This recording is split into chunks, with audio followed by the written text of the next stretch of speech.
El 3 de diciembre se celebra el Día de la Discapacidad y yo me pregunto, ¿hubiese escrito Cervantes una obra diferente o de menor calidad de no haber quedado lisiado en la batalla de Lepanto?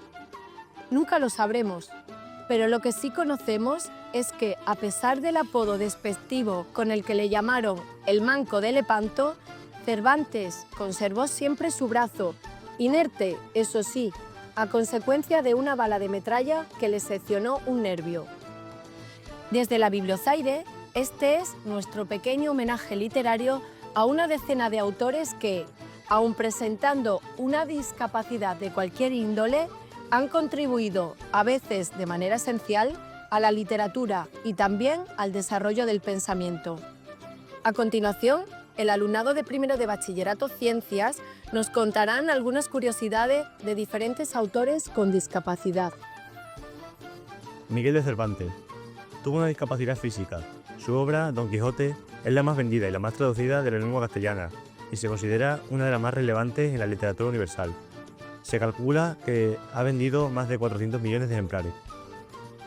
Virginia Woolf tenía trastorno bipolar. Se la considera una de las figuras más destacadas del vanguardismo literario anglosajón del siglo XX y del feminismo internacional, una de las autoras más influyentes del pasado siglo.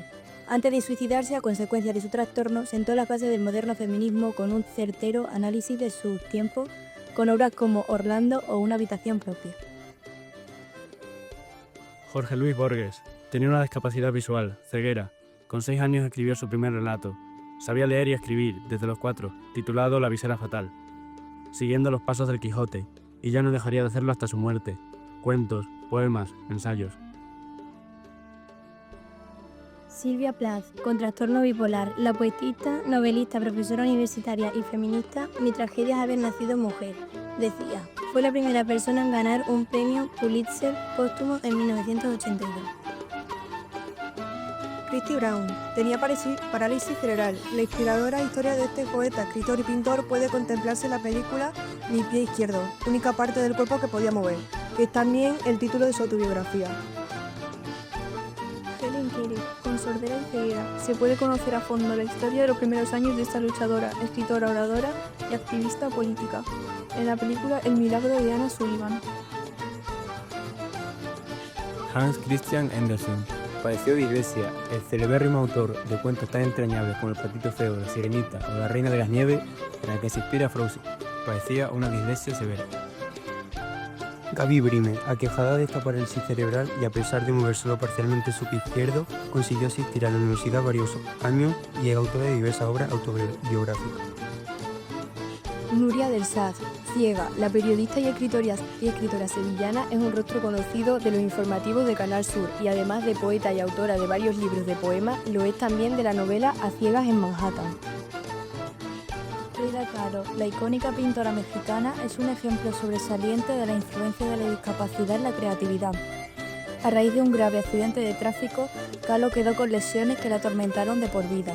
A pesar de su sufrimiento, sus pinturas, en su mayoría autorretratos, revelan una profundidad emocional y una fuerza expresiva incomparable. Kahlo utilizó su arte como una forma de liberación y autodescubrimiento, convirtiendo su dolor en poderosas representaciones visuales. Y finalmente José Saramago.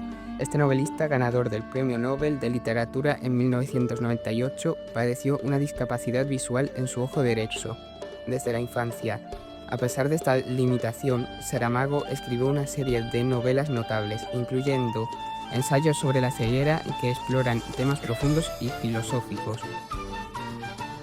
Este pequeño listado es la mejor muestra de que el talento, la creatividad, la inteligencia y la capacidad de construir mundos de ensueño o recrear los reales con magia no tiene nada que ver con la discapacidad. Os animamos a acercaros a ellos.